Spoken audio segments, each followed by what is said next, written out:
All right, here's my 90 Buick Reatta, the blue one. And my project now will be to remove the seats. I'm going to fix some of this worn leather. You can see the cracks there, and re-dye the seats. And while I have the seats out, I am going to scrub the carpet. So it's basically an interior redo, refresh, and hopefully it will come out looking somewhat new.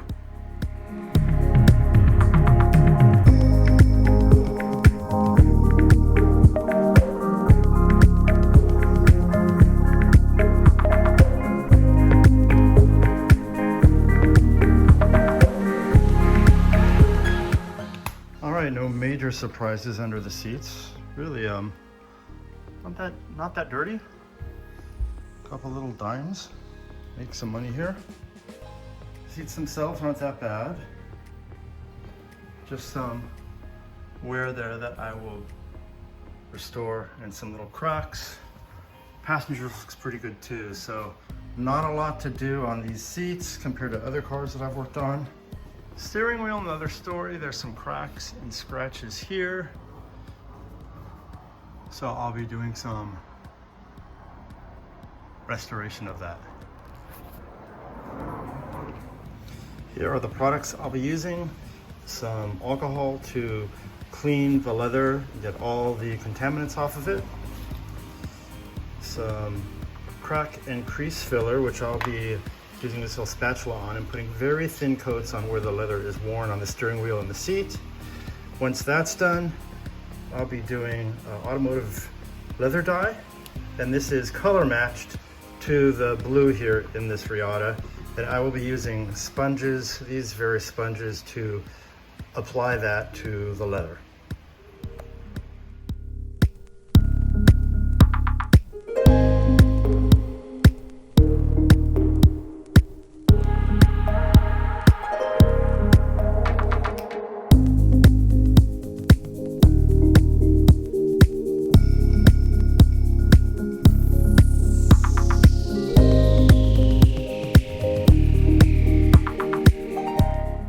The seats actually don't look so bad. There's really just some very little wear that I'll be patching. I don't know if you can see that. And I'll try to smooth out some of these cracks. But beyond that, they cleaned up quite nicely and are really not needing that much attention. I'm just gonna put a slight dye on it. If you see the color differential there, just to give it a little bit freshened up look. And hopefully that will make these seats almost as good as new. As you'd expect, the steering wheel was much dirtier, and it does have more scratches on it. So this will probably take a little bit more work to fill in those gaps and then re-dye it.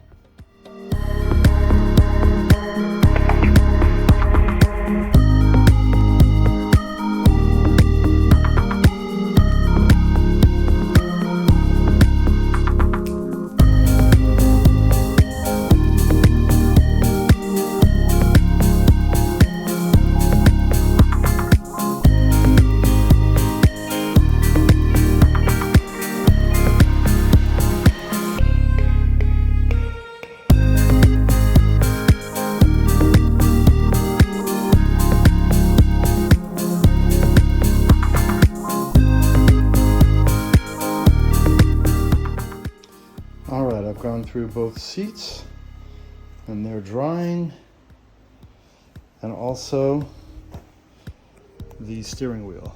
Clean that up and you can see a thin coat of the crack filler. You know, this crack filler is soft, so when it dries it's still pliable, so it still has a soft feel. Next I'm going to tackle the carpet, and not really that bad. Looks like a little stain over there, but we'll get first the vacuum and then the carpet cleaner.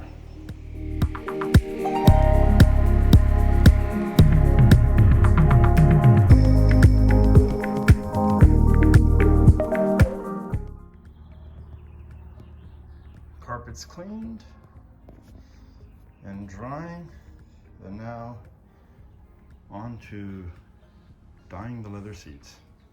When you're doing the leather dye, it's good to use either a sponge like this, so you could just kind of dab on the dye, or sometimes I use a small toothbrush or a small foam paintbrush. It's best to do many thin coats. So I pour some on here, kind of soak it up. Oh, well, got some on me. And just kind of dab it. Those bubbles will go away. And this is vinyl here, so I'm just wipe this piece off and just do very quick, light coat. And what I found is it's best to do a light coat, let it fully dry, and then do another light coat and come back and do several light coats instead of one heavy coat. It won't look good after the first couple of dyes, but once you get a couple of coats going and it's dry, you will see quite a difference there. So.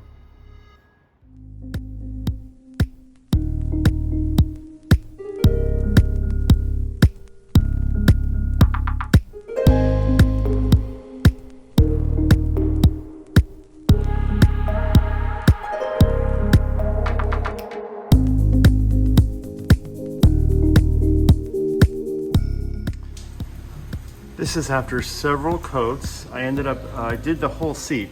The areas where I patched, I did coats first until I could blend the patches in, and then I did several light coats of the entire seat. So you can see it's a pretty consistent color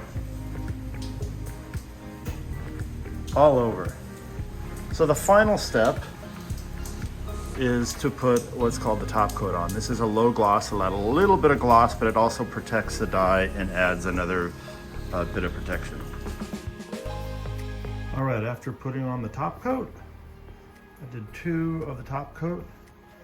Here is the final result.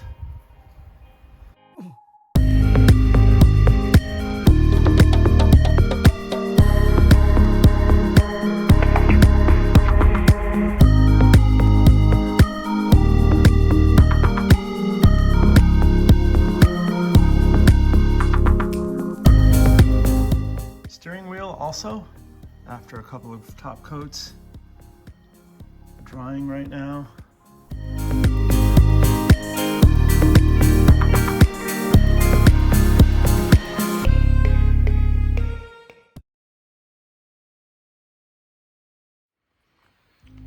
Everything is now reassembled, and here is the final product.